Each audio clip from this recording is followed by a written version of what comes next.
এই কাহিনীর সূত্রপাত জাপানের একটি ছোট গ্রাম কিনকি থেকে। রহস্যময় এই গ্রাম ঘিরে আছে ভয়ঙ্কর এক অভিশাপ, যেটা একবার কারো পেছনে লেগে গেলে কোনোভাবেই তা থেকে মুক্তি পাওয়া সম্ভব নয়। দিনের পর দিন একজন মানুষকে গিলে খায় এই গ্রাম, যার রহস্য উন্মোচন করা তো দূরে থাক, এর মুখোমুখি হতেও মানুষ সাহস করে না। কি সেই অভিশাপ, কেনই বা সেটা আজও তাড়া করে ফিরছে এই গ্রামের মানুষকে, সেটাই জানবো আজকের এই ভিডিওতে। তো হ্যালো ভিউয়ার্স, হরর গ্লিমস চ্যানেলে আপনাদেরকে আরো একবার স্বাগতম। আজকে এক্সপ্লেইন করছি 2026 সালের ভয়ঙ্কর জাপানিজ হরর মুভি কিনকি। সত্য ঘটনার উপর বেস্ড করে নির্মিত এই মুভিটা এতটাই ডিস্টার্বিং যে জাপানের অনেক দর্শকই মুভিটা ব্যান করে দেওয়ার পক্ষে দাবি তুলেছিল। কেন সেটা জানতে হলে ভিডিওটা শেষ পর্যন্ত আমাদের সাথেই থাকুন। মুভির শুরুতে আমরা পরিচিত হই সায়ামা নামে একজন সাংবাদিকের সাথে। লোকটা একটা ম্যাগাজিনের জন্য সেই কিনকি গ্রামের ওপর একটা ফিচার রিপোর্ট তৈরি করছিলেন। সেই গ্রামের ইতিহাস, কিভাবে মানুষ সেখান থেকে উধাও হয়ে যায়, সেই সব বিষয় নিয়ে সায়ামা তার রিপোর্টে তুলে ধরবে বলে সিদ্ধান্ত নিয়েছিল।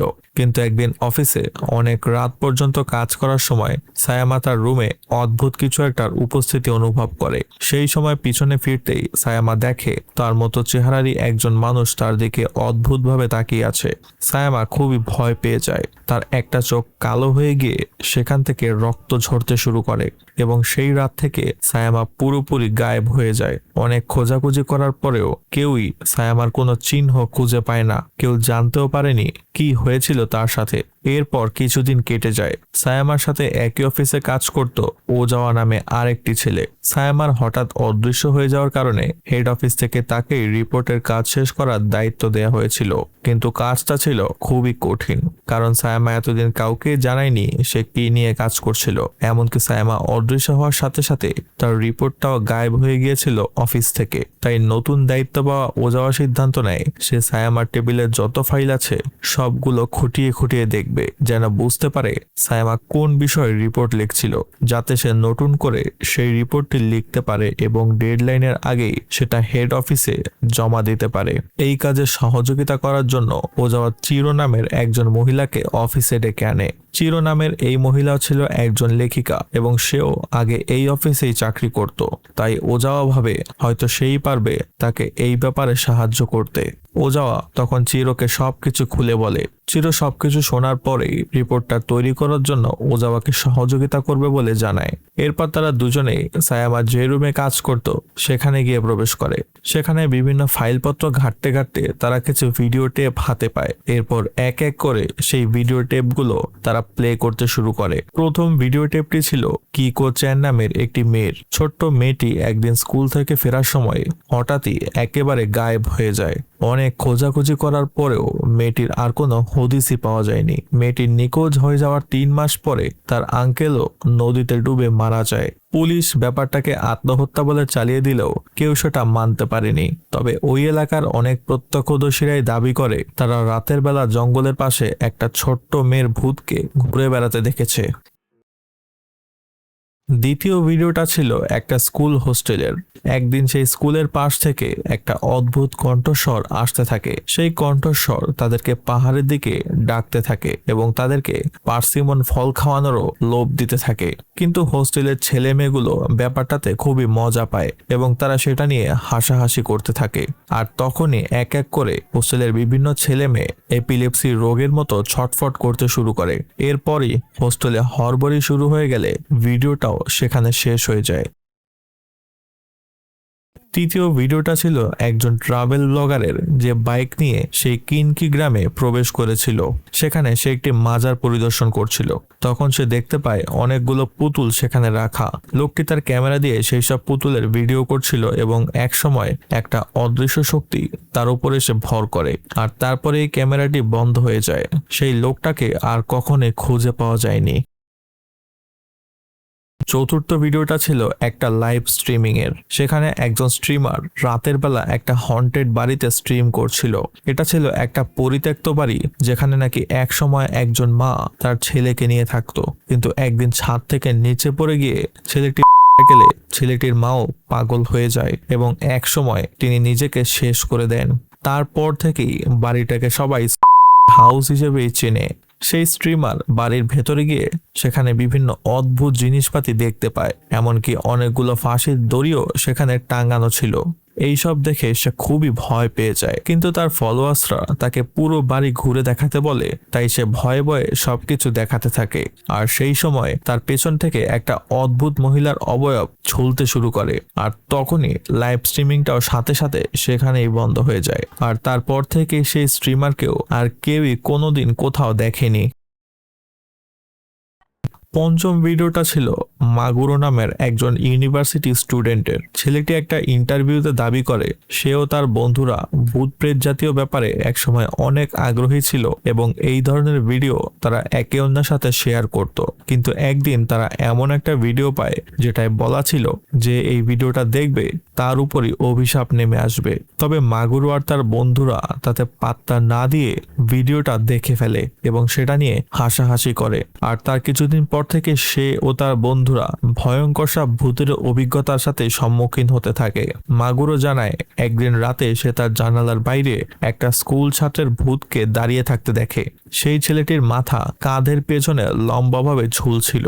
সেটা দেখার সাথে সাথে মাগুরো প্রচন্ড ভয় পেয়ে যায়। তারপর দিনই পাশেই একটি গির্জার পাদ্রির কাছে যায় সে। পাদ্রি লোকটা যখন বিভিন্ন মন্ত্র পড়ে তাকে ফুঁক দিচ্ছিল তখনই তীব্র আতঙ্কে তিনি কেঁপে ওঠেন।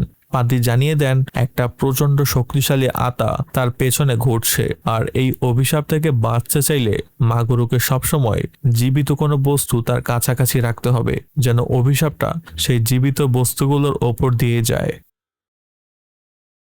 এইসব ভিডিও দেখা শেষ হলে ওজাওয়া এবং চিরো বুঝতে পারে সামায়া এতদিন কি নিয়ে রিপোর্ট লিখছিল আর কেনই বা সামায়া হঠাৎ অদৃশ্য হয়ে গেল। তারা বুঝতে পারলো এই বিষয়টা খুবই বিপজ্জনক, কারণ এর মধ্যে একটা অভিশাপের ব্যাপার আছে। তাই তারা সিদ্ধান্ত নেয় এই ব্যাপারে প্যারানর্মাল এক্সপার্ট কারো সাহায্য নেবে। তাই চিরো একদিন তার একজন পরিচিত প্যারানর্মাল এক্সপার্টের সাথে এই কেসের ব্যাপারে আলাপ করতে যায়। চিরো তাকে সেই সব ভিডিও দেখানোর পাশাপাশি একটা ড্রয়িং দেখায়। মেয়েটি ড্রয়িংটি দেখেই জানিয়ে দেয় এটা কোনো ছেলের ড্রয়িং নয়, এটা হচ্ছে একটা বানরের ড্রয়িং, একটি অভিশপ্ত বানর। প্রিয় দর্শক, এই বানরের ড্রয়িং এর ব্যাপারটা একটু মনে রাখবেন, কারণ সামনে যা ঘটতে চলেছে তার সাথে এর গুরুত্বপূর্ণ কানেকশন আছে। বানরের ড্রয়িংটা দেখে মেয়েটি আঁতকে ওঠে। এই সময় মেয়েটি চিরোর পেছনে একটা অদৃশ্য আত্মার হাত দেখতে পায়, যা দেখে মেয়েটি এতটাই ভয় পেয়ে যায় যে ভয়ঙ্করভাবে চিৎকার দিয়ে সে ওই জায়গা থেকে দ্রুত পালিয়ে যায়। পুরো ব্যাপারটায় চিরো খুবই অবাক হয়ে যায়। সে বুঝতে পারছিল তারা ভয়ানক কিছু একটার সাথে জড়িয়ে যাচ্ছে। অন্যদিকে ওজাওয়া তার অফিসে বসে ভিডিওগুলো পর্যবেক্ষণ করছিল এবং সেই সময় সে অবাক হয়ে লক্ষ্য করে সবগুলো ভিডিওই কোনো না কোনোভাবে কিনকি গ্রামটার সাথে জড়িত। অর্থাৎ এই কিনকি গ্রামে কিছু একটা ব্যাপার অবশ্যই আছে।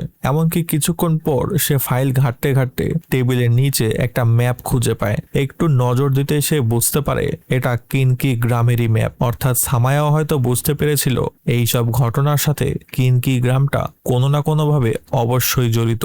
আর তখনই একটা অদৃশ্য শক্তি এসে ওজাওয়ার উপর হামলা করে। ওজাওয়াও তখন পাগলের মতো আচরণ করতে শুরু করে।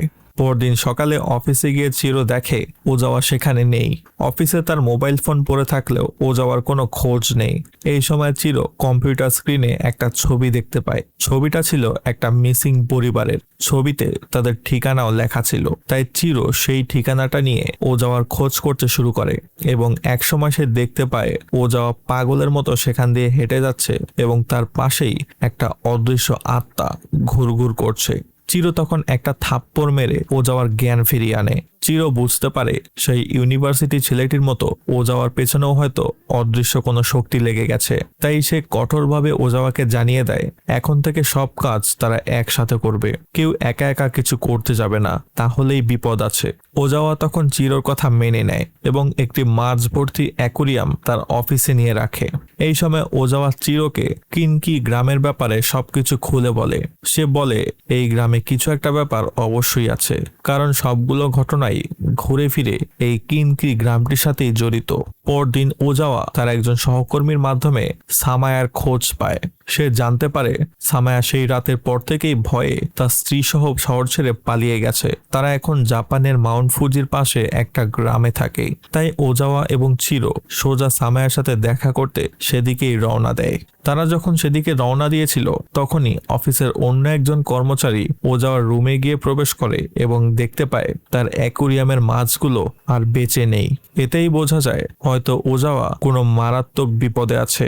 অন্যদিকে ওজাওয়া আর চিরো ততক্ষণে সামায়ার বাড়িতে গিয়ে পৌঁছায়। সেখানে ঢুকেই তারা দেখে বাড়ির ভেতরে সবকিছু তছনছ হয়ে পড়ে আছে। বিভিন্ন পোষা পশু পাখি মরে পড়ে আছে আর তার মাঝখানে সামায়া দাঁড়িয়ে আছে। তার অবস্থা ছিল পুরোপুরি বিধ্বস্ত। তার একটা চোখ ব্যান্ডেজ দিয়ে ঢাকা ছিল। এমনকি সামায়া স্ত্রীর অবস্থা ছিল আরো খারাপ এবং সে কুকুরের মতো ফ্লোরে হাত দিয়ে চলাফেরা করছিল। এই সময় ওয়াজাওয়া তাকে জিজ্ঞাসা করে কেন সে সবকিছু ছেড়ে ছুড়ে এখানে পালিয়ে এসেছে আর কিভাবেই বা তার এই অবস্থা হলো। তবে সামায়া তার এই প্রশ্নের কোনো উত্তর না দিয়েই সোজা চিরোর দিকে তাকিয়ে বলে, কেন তুমি এখানে এসেছো? আমাকে না পেয়ে তুমি কি এখন এই ছেলেটাকেও শেষ করে দেবে? সামায়ার এমন কথা শুনে চিরো এবং ওজাওয়া দুজনেই অবাক দৃষ্টিতে তাকিয়ে থাকে। তারা বুঝতে পারছে না কেন সামায়া চিরোকে দোষারোপ করছে। তবে এই সময় হঠাৎই বাড়ির ওপরতলার বারান্দা থেকে সামায়া স্ত্রী লাফ দিয়ে সোজা গ্রিলের নিচে গিয়ে পড়ে এবং সাথে সাথে সেখানেই শেষ হয়ে যায়। আর তারপরেই সামায়া পাগলের মতো হেঁটে হেঁটে তার স্ত্রীর কাছে যায় এবং গ্রিলে মাথা চাপ দিয়ে নিজেকে শেষ করে দেয়। তবে যাওয়ার আগে সামায়া ওজাওয়ার হাতে একটা পেন ড্রাইভ দিয়ে যায়। পুরো ব্যাপারটায় ওজাওয়া আর চিরো এতটাই হতবাক হয়ে যায় যে দৌড়ে তারা সেখান থেকে পালিয়ে যায়। এরপর গাড়িতে গিয়ে তারা পেন ড্রাইভটি ল্যাপটপে কানেক্ট করে। সেই পেন ড্রাইভে তারা একটা ভিডিও দেখতে পায়। ভিডিওটা ছিল হেভেন্স রক কেভ নামে একটা ধর্মীয় অর্গানাইজেশনের। এই অর্গানাইজেশনটা ছিল এমন মানুষদেরকে নিয়ে গড়া যারা ব্যক্তিগত জীবনে মারাত্মক সব ট্র্যাজেডির শিকার হয়েছে। অর্থাৎ কেউ তার সন্তানকে হারিয়েছে, কেউ তার স্বামী বা আপন কাউকে হারিয়েছে। এখানে সবাই মিলেমিশে থাকতো এবং একটি পাথরের পূজা করত। তারা বিশ্বাস করত এই পাথরটার মধ্যে অলৌকিক শক্তি আছে এবং এই পাথর তাদের প্রিয় মানুষকে আবারও তাদের কাছে ফিরিয়ে দিতে পারবে। তবে এই ভিডিওর একটা অংশে ওজাওয়া চিরোকে দেখতে পায়। সে তখন নিজের চোখকে বিশ্বাস করতে পারছিল না। চিরোকে তখন সে এই ব্যাপারে জিজ্ঞেস করলে চিরো জানায় অনেক দিন আগে সে যখন তার ছেলেকে নিয়ে একটা পার্কে বসেছিল তখনই সে হঠাৎ ঘুমিয়ে পড়ে এবং ঘুম থেকে উঠে দেখে তার ছেলেকে কেউ একজন মেরে পাশের পুকুরে ফেলে রেখে গেছে। আর তারপর থেকেই চিরো ছেলের শোকে একেবারে পাগল হয়ে যায়। তাই যখন সে হেভেন্স রক নামে এই অর্গানাইজেশনের ব্যাপারে জানতে পারে তখন সে নিজের ছেলেকে ফিরে পেতে সেখানে গিয়ে যোগ দেয়। সবার মতো সেও পাথরের পূজা করতে শুরু করে। কিন্তু পরে তার হুঁশ ফিরলে সে ওই অর্গানাইজেশন ছেড়ে বেরিয়ে আসে এবং তার কিছুদিন পরেই নাকি হেভেন্স রক অর্গানাইজেশনের সেই অলৌকিক পাথরটিও সেখান থেকে উধাও হয়ে যায় এবং একসময় সেই প্রতিষ্ঠানটিও পুরোপুরি বন্ধ হয়ে যায়। তবে সবচাইতে অবাক করা ব্যাপার হলো সেই প্রতিষ্ঠানটাও ছিল কিনকি গ্রামে। তাই তারা এবার সিদ্ধান্ত নেয় কিনকি গ্রামে গিয়ে তারা পুরো রহস্যের জট উদ্ঘাটন করবে। পরের দিন তারা কিনকি গ্রামে গিয়ে হাজির হয়। সেই গ্রামে একজন বৃদ্ধ মহিলা ছিল যিনি গ্রামের কাহিনীগুলো নিয়ে বই লিখত। সেই বৃদ্ধ মহিলাকে সাথে নিয়ে তারা হেভেন্স রক প্রতিষ্ঠানটি যেখানে ছিল সেখানে গিয়ে হাজির হয়। সেখানে গিয়ে তারা দেখে গাছটি এখনো থাকলেও তার আশেপাশে কোনো পাথর নেই আর সেই জায়গাটার চারপাশে সব আবাসিক বিল্ডিং দিয়ে ভর্তি। বৃদ্ধ মহিলাটি এবার তাদেরকে সবকিছু খুলে বলতে শুরু করে। তিনি ওজাওয়া আর চিরোকে কৃষক মাসারুর গল্প বলতে শুরু করেন। কথিত আছে অনেক দিন আগে মাসারু নামে একজন কৃষক এই গ্রামে থাকতো। পৃথিবীতে তার একমাত্র মা ছাড়া আর কেউই ছিল না। কিন্তু একদিন অসুস্থ হয়ে সেও মারা যায়। মাসারু তখন পুরোপুরি একা হয়ে যায়। দুঃখে পাগলের মতো সে জঙ্গলে জঙ্গলে কাঁদতে থাকে। এমনই একদিন পাহাড়ের ওপরে একটা বিশাল আলো দেখতে পায় মাসারু। সেখানে গিয়ে সে দেখে একটা বৃদ্ধ লোক পাথরের উপর দাঁড়িয়ে আছে। লোকটা জানায় সে হলো ঈশ্বর। সবার মনের ইচ্ছা পূরণ করাটাই তার কাজ। মাসারু তখন সেই ঈশ্বরের কাছে তার মাকে ফেরত চায়। লোকটা তখন মাসারুর হাতে একটা পার্সিমন ফল দিয়ে বলে, আগে নিজের জন্য একজন স্ত্রী খুঁজে নাও, তারপর তাকে এই ফলটা খেতে দাও, তাহলে তোমার মাকে আমি ফিরিয়ে দেব। মাসারু তখন পাহাড়ের ওপাশ থেকে দাঁড়িয়ে গ্রামের মেয়েদেরকে ডাকতে থাকে। মাসারু চিৎকার করে জানায় যে তার কাছে আসবে তাকে সে এই পার্সিমন ফলটি খেতে দেবে। কিন্তু গ্রামের মেয়েরা মাসারুর কথায় বিশ্বাস করে না, কারণ সেই সময়টা মোটেই পার্সিমন ফলের সিজন ছিলই না। তার মানে মাসারু হয়তো তাদেরকে পচা ফল খাওয়ার জন্যই ডাকছিল, আর পচা ফল খাওয়াটা ছিল এক ধরনের অশুভ লক্ষণ। এভাবে দিনের পর দিন কেটে যায়। মাসারু ক্রমাগত গ্রামের মেয়েদেরকে পার্সিমন ফল খাওয়ার জন্য ডাকতে থাকে, কিন্তু কেউই তার কাছে যায় না। একদিন এভাবেই অসুস্থ হয়ে মারা যায় মাসারু। তবে মাসারু মারা যাওয়ার পর গ্রামের মেয়েরা যখন সেই পাহাড়ের পাশ দিয়ে যেত, তখনই তারা মাসারুর গলার আওয়াজ শুনতে পেত। এমনকি তখনও সেই আওয়াজ তাদেরকে পার্সিমন ফল খাওয়ার জন্য ডাকতো। সবার তখন ধারণা হয় মাসারুর আত্মা বোধহয় ওই পাহাড়েই আটকে আছে। তাই তারা মাসারুর নামে সেখানে একটা মাজার তৈরি করে। সবাই শ্রদ্ধার সাথে সেই মাজারে পার্সিমন ফল দিয়ে আসতো, যেন মাসারুর আত্মা তাদের কোনো ক্ষতি না করে। এরপর অনেক দিন কেটে যায়, কিন্তু মাসারুর মাজার সেখানে তখনও রয়ে গেছে। কিন্তু এরপর থেকেই বিভিন্ন সময়ে কিনকি গ্রামের মানুষজন নিখোঁজ হতে শুরু করে। বিভিন্ন মানুষ সেই পাহাড়ের পাশে নদীতেও ডুবে মারা যেতে শুরু করে। এমনকি বিভিন্ন অদ্ভুত পেইন্টিংও কিনকি গ্রামের রাস্তাঘাটে দেখা যেতে থাকে। সবার তখন মনে প্রাণে বিশ্বাস জন্মায় এই সবকিছুর পেছনে হয়তো মাসারুই দায়ী। বৃদ্ধা মহিলাটি তখন আরো জানায় এই গ্রামের সবাই বিশ্বাস করে গ্রামে যত খারাপ ঘটনা ঘটছে তার পেছনে মাসারু এর হাত আছে। কিন্তু কিছু কিছু মানুষ এটাও বিশ্বাস করে যে এই সবের পেছনে আসলে মাসারু নয়, বরং মাসারুর কাছে যে লোকটা নিজেকে ঈশ্বর বলে পরিচয় দিয়েছিল এগুলো তারই কাজ। আসলে নিজেকে ঈশ্বর বলে পরিচয় দেওয়া সেই লোকটা ছিল একটা অভিশপ্ত বানর দেবতা, যাকে স্বর্গ থেকে বিতাড়িত করা হয়েছিল। ইসলাম ধর্মে যেমন ইবলিশকে বেহেশত থেকে বিতাড়িত করা হয়েছিল, সেও তেমনি স্বর্গ থেকে বিতাড়িত হয়েছিল। আর বিতাড়িত হওয়ার পর থেকে সেই বানর দেবতা বিভিন্ন সময়ে মানুষের বলি নিতে শুরু করে, কিন্তু অভিশাপের কারণে সে নিজে কাউকেই মারতে পারত না। তাই অন্য কাউকে দিয়ে সে মানুষকে এই পাহাড়ের কাছে নিয়ে এসে তার বলি নিত। যত বলি দেয়া হতো ততই বানর দেবতা শক্তিশালী হতো। এই সময় বৃদ্ধ মহিলাটি আরো জানায় এখানে একটি বিল্ডিং এ একজন মহিলা তার ছেলেকে নিয়ে থাকতো। একদিন তার ছেলে বারান্দা থেকে সোজা এই গাছের নিচে গিয়ে পড়ে এবং গাছে আটকে ভয়ঙ্করভাবে ঝুলতে থাকে। সেই মহিলাটি তার ছেলেকে বাঁচাতে গাছের নিচ থেকে হাত বাড়িয়ে ছেলেটির মাথা বের করে আনতে চাইছিল, কিন্তু ভুলবশত মহিলাটি এত জোরে তার ছেলের মাথা টানতে থাকে যে একসময় ছেলেটির মাথা তার ঘাড় থেকে ছিঁড়ে এসে সামনে গিয়ে ঝুলে পড়ে, আর সাথে সাথে ছেলেটি সেখানেই শেষ হয়ে যায়। সেই ঘটনার পর থেকে একদিন গলায় ফাঁস দিয়ে সেই মহিলাটিও নিজেকে শেষ করে দেয়। দর্শক, আমরা ভিডিওর শুরুতে লাইভ স্ট্রিমিং করার ভিডিওতে যে বাড়িটি দেখেছিলাম এটা ছিল সেই মহিলারই বাড়ি। ওয়াজাওয়া আর চিরো এবার পাহাড়ে সেই মাসারুর মাজারের দিকে রওনা দেয়। তারা বুঝতে পারে যদি সেই পাথরটিকে ধ্বংস করা যায় তাহলে মাসারু আর বানর দেবতার ক্ষমতাও শেষ হয়ে যাবে। কিন্তু গাড়ি নিয়ে সেদিকে যাওয়ার পথে একটা মহিলার আত্মা তাদের সামনে এসে দাঁড়ায়। আত্মাটি তাদের পথ আটকে তাদেরকে সামনে যেতে বারণ করে, কিন্তু চিরো রেগে গিয়ে গাড়িটি সেই আত্মাটির গায়ে উঠিয়ে দেয় এবং একসময় তাকে ধাক্কা মেরে ফেলে মাসারুর মাজারের কাছে পৌঁছে যায়। কিন্তু সেখানে গিয়ে অনেক খোঁজাখুঁজি করার পরেও পাথরটি সেখানে আর পাওয়া যায় না। চিরো পাগলের মতো কোদাল হাতে নিয়ে মাজারটি ভাঙতে থাকে। তার এমন আচরণ দেখে ওজাওয়া খুবই ভয় পেয়ে যায়। আর সেই সময় চারপাশে একটা বিকট আওয়াজ শুরু হয়।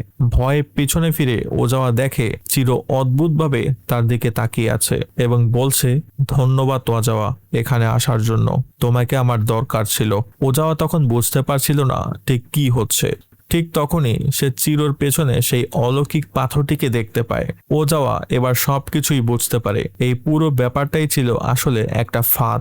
চিরো নিজের মৃত সন্তানকে ফিরে পেতে সবার অজান্তেই বানর দেবতার পূজা করতে শুরু করেছিল, আর স্যাক্রিফাইস হিসেবে সে ওয়াজাওয়াকে ভুলিয়ে এখানে নিয়ে এসেছে। এখন সে বুঝতে পারছে কেন সামায়া তাকে ফিরে যেতে বলছিল, কারণ সামায়া বুঝতে পেরেছিল চিরো তার সন্তানকে ফিরে পেতে বলি দেওয়ার জন্য কাউকে খুঁজছিল। তাই প্রথমে চিরো সামায়াকে মারতে চাইছিল, কিন্তু সামায়া বিপদ টের পেয়ে তার স্ত্রীকে সাথে নিয়ে শহর থেকে পালিয়ে যায়। আর বোকার মতো চিরোকে বিশ্বাস করে ওয়াজাওয়াই শেষ পর্যন্ত ফেঁসে গেছে। কিন্তু ততক্ষণে অনেক দেরি হয়ে গেছে। জঙ্গলের গাছের পেছন থেকে তখন বানর দেবতা বের হয়ে আসে, আর তখনই বানর দেবতার গা থেকে অনেকগুলো চোখ মাটিতে বেরিয়ে আসে এবং ওয়াজাওয়াকে গ্রাস করে ফেলতে শুরু করে, এবং একসময় পুরোপুরি ওয়াজাওয়াকে আটকে ফেলে সেই চোখগুলো তাকে পাথরের মধ্যে ভরে ফেলে। আর এভাবে তার বলিও সম্পন্ন হয়। চির আনন্দের সাথে ওজাওয়া সে করুণ পরিণতি চেয়ে চেয়ে দেখে। তার কিছুদিন পরের কথা, চিরো ততদিনে শহরে ফিরে গেছে, কিন্তু ফিরে গিয়ে সে সবাইকে বলেছে তার সহকর্মী ওয়াজাওয়া নিখোঁজ, তাকে পাওয়া যাচ্ছে না। সবাই যেন ওয়াজাওয়াকে ফিরে পেতে তাকে সাহায্য করে, কিন্তু এই সবই ছিল আসলে চিরোর মুখোশ। এই কথা বলে সে বাইরের দুনিয়ার কাছে নিজেকে নির্দোষ বলে প্রমাণ করতে চাইছিল। এর কিছুক্ষণ পরেই চিরোর রুম থেকে একটা ছোট্ট শিশুর কান্নার আওয়াজ আসতে থাকে। চিরো তখন বাচ্চাটিকে কোলে নিয়ে আদর করতে শুরু করে। তখন হয়তো বোঝা যায় বানর দেবতা তার কথা রেখেছে। ওয়াজাওয়াকে বলি দেওয়ার পরেই বানর দেবতা তাকে তার সন্তান ফিরিয়ে দিয়েছে। কিন্তু তখনই সেই বাচ্চাটির মুখ থেকে বেরিয়ে আসে বীভৎস কিছু জিনিস, আর বোঝা যায় বানর দেবতা আসলে চিরকেও ধোকাই দিয়েছে, কারণ তারও ক্ষমতা ছিল না মৃত মানুষকে ফিরিয়ে দেওয়ার। পুরো জিনিসটাই ছিল একটা বিরাট বড় ধোঁকা। আর এখানেই শেষ হয় কিনকি মুভিটির সম্পূর্ণ কাহিনী। ভিডিওটি ভালো লাগলে লাইক এবং চ্যানেলটিকেও সাবস্ক্রাইব করে নেবেন। তো দর্শক, আজকের মতো এইখানেই বিদায় নিচ্ছি।